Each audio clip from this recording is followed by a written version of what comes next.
Hai Sobat Sehat semuanya, saya Dr. Tirta Wijaya. Di channel ini kita akan bahas berbagai masalah seputar kesehatan, dan pada kesempatan kali ini kita akan membahas mengenai sunat. Topik ini saya angkat berdasarkan pertanyaan dari salah satu Sobat Sehat. Saya tampilkan ya pertanyaannya. Untuk pembahasan pada kesempatan kali ini, kita akan batasin pembahasan dari sisi medis aja ya. Kalau pembahasan mengenai sunat dari sisi keagamaan, cocoknya sih dibahas sama suami saya. Soalnya suami saya itu dokter juga sih, tapi dokternya dokter teologi. Jadi lebih sesuai untuk membahas dari bidang keagamaan. Kapan-kapan aja saya upload videonya kalau suami saya udah oke bikin video tentang ini ya. Pada kesempatan kali ini juga kita batasin pembahasannya mengenai sunat pada lelaki. Soalnya secara medis itu pandangan terhadap sunat lelaki dan sunat perempuan sangat beda. Jadi biar nggak bingung, sunat perempuan akan dibahas di video terpisah. Sekarang pembahasan mengenai sunat lelaki. Apa sih sunat itu? Sebagian besar Sobat Sehat udah tahu lah ya. Yang namanya sunat itu membuang kelebihan kulup penis ya. Jadi yang dipotong itu kulitnya aja, yang lebih aja. Bukan penisnya dipotong. Sejak awal tahun 2000-an, Badan Kesehatan Dunia atau WHO atau World Health Organization itu memang menyarankan untuk dilakukan sunat lelaki secara sukarela. Kenapa? Karena berdasarkan beberapa penelitian yang dilakukan dalam jangka waktu panjang dan skalanya besar dan kualitas penelitiannya baik, ternyata terbukti bahwa lelaki dewasa yang disunat itu risiko terkena penyakit menular seksual terutama HIV dan hepatitis B itu lebih rendah sekitar 50-60% dibandingkan kelompok kontrol yang nggak disunat.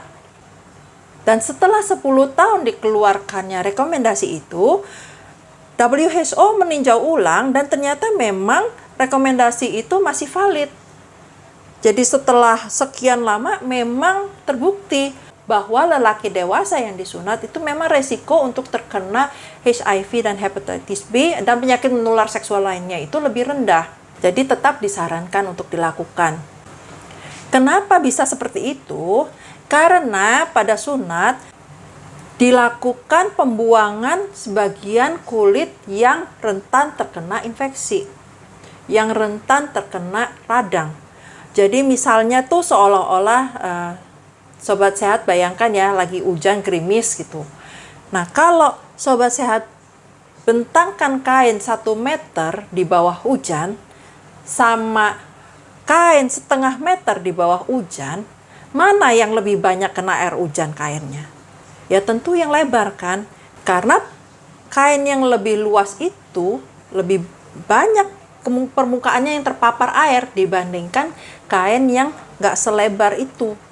Sama dengan dibuangnya sebagian dari kulit penis itu, lebar permukaan kulit yang bisa terpapar kuman, yang bisa terkena radang itu lebih sedikit sehingga risikonya lebih sedikit.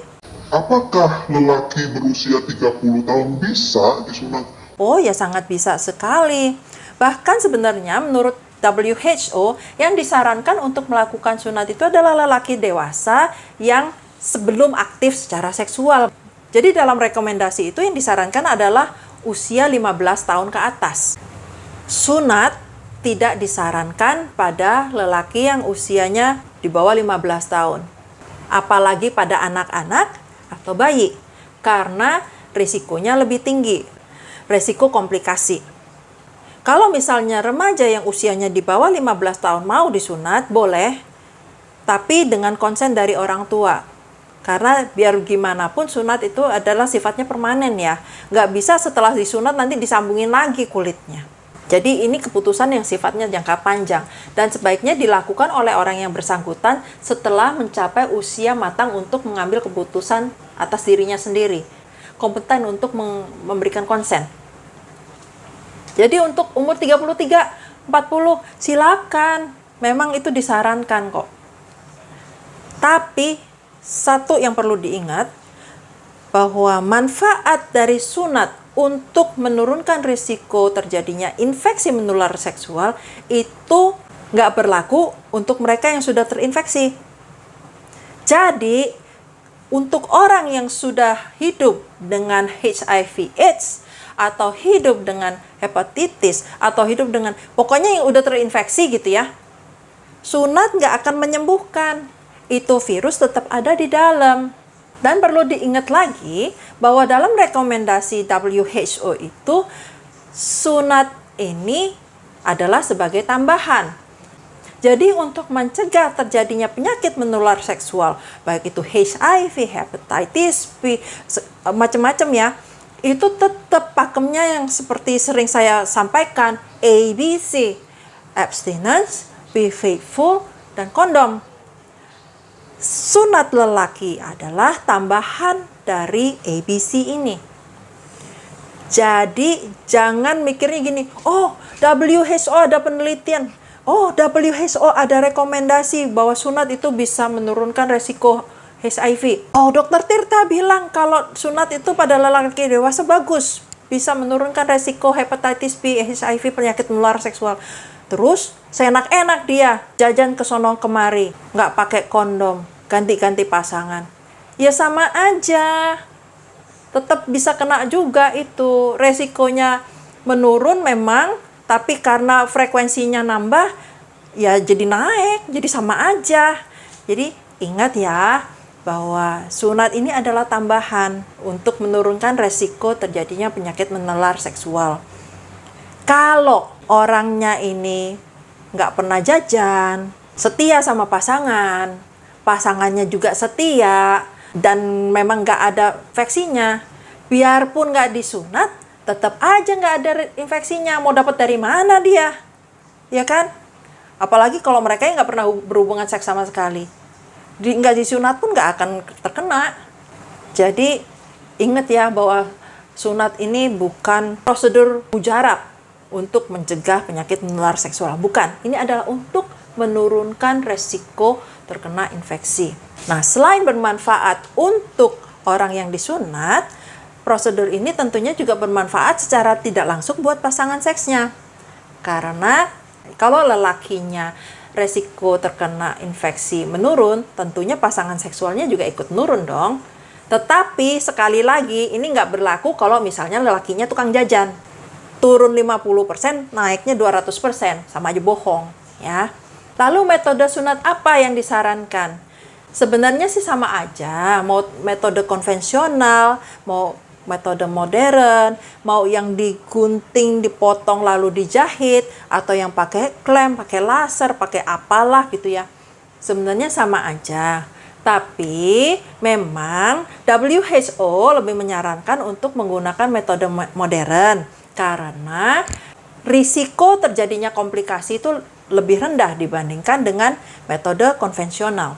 Menurut saya pribadi, selama metode konvensional itu dilakukan oleh orang yang kompeten, secara higienis, secara steril, harusnya sih sama aja.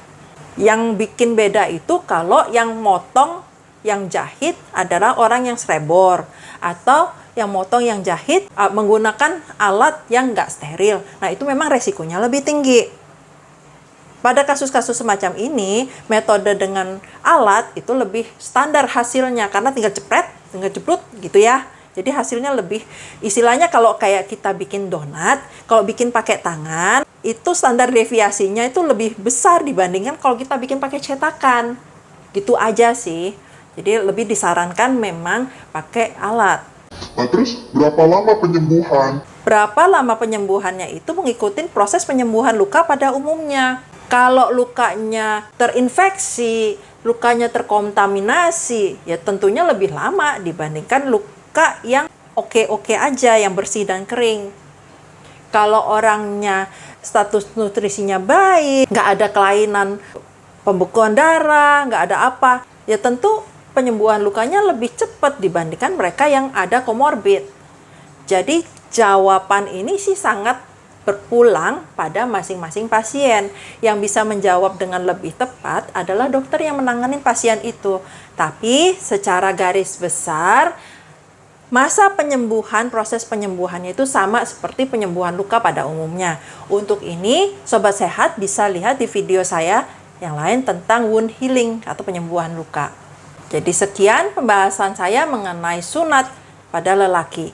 Kalau Sobat Sehat suka dengan topik-topik kesehatan semacam ini, silakan subscribe di channel saya dan aktifkan notification button-nya supaya kalau setiap kali saya upload video baru, Sobat Sehat akan dapat pemberitahuan dari YouTube. Kalau Sobat Sehat ada pertanyaan, silakan ketik aja di komen, nanti kita akan bahas di video-video berikutnya. Cuma ngantri ya, karena saya udah janji jawab pertanyaan tuh banyak, jadi nggak bisa langsung tanya, langsung dijawab. Kalau menurut Sobat Sehat topik pembahasan kita kali ini bermanfaat, ada teman, saudara, kenalan yang butuh, silakan di-share aja. Semoga apa yang kita bahas hari ini menjadi berkat. Salam sehat selalu.